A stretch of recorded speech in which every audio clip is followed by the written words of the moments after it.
It should have been impossible.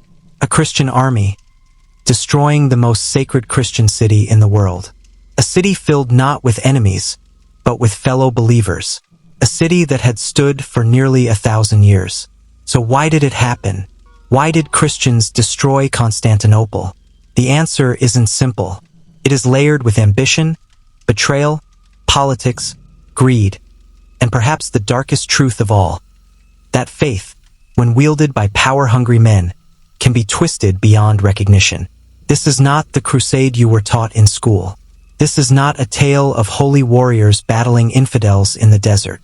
This is the Fourth Crusade, and it never reached the Holy Land, because long before it could get there, it tore apart the heart of Christian civilization.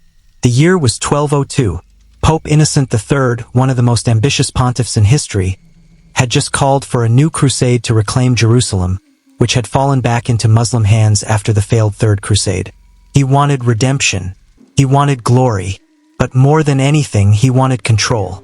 Knights and nobles across Europe answered the call. France, Germany, Flanders, Italy, tens of thousands took up the cross. But unlike previous crusades, this one had no direct route to the Holy Land. The armies needed ships, and ships meant Venice. Venice, the republic of merchants, sailors, and silent ambition. The Crusaders made a deal.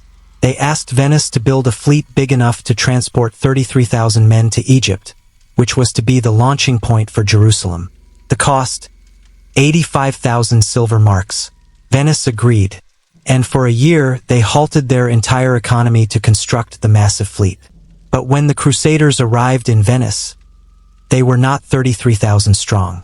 They were barely 12,000, and they didn't have the money. It was a disaster. The crusade was on the brink of collapse before it ever left port. That's when Enrico Dandolo, the 90-year-old blind doge of Venice, stepped in. Dandolo was no ordinary ruler. He had lived through wars, betrayals, and diplomacy with the Byzantines themselves, and he saw in the Crusaders not pilgrims, but opportunity. He made them a counteroffer. If the Crusaders helped Venice conquer the Christian city of Zara, now modern-day Zadar in Croatia, they would delay payment.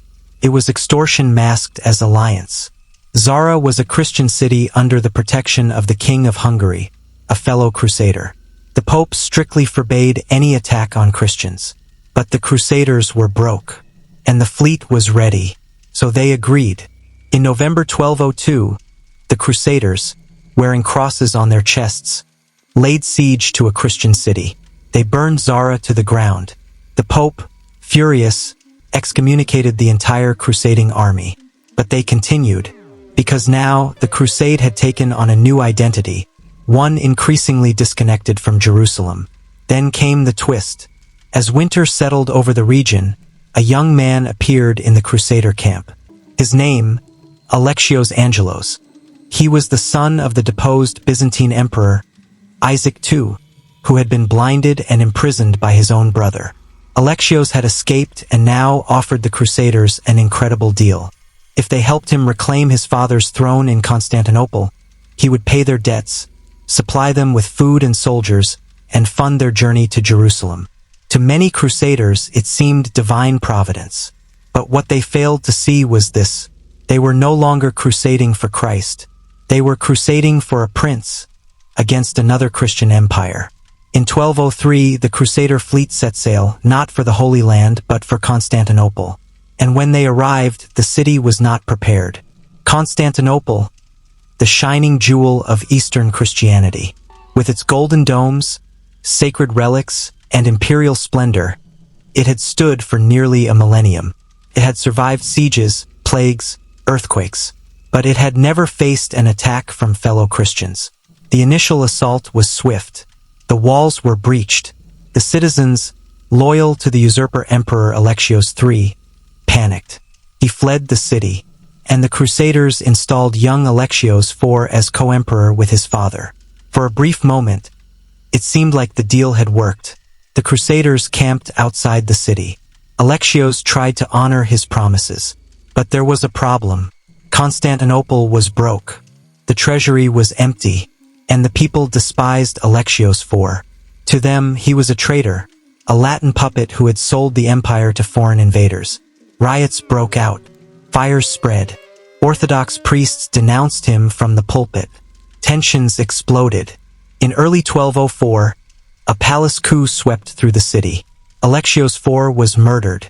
A new emperor, Alexios V. Doukas, took the throne, and he refused to pay the Crusaders a single coin.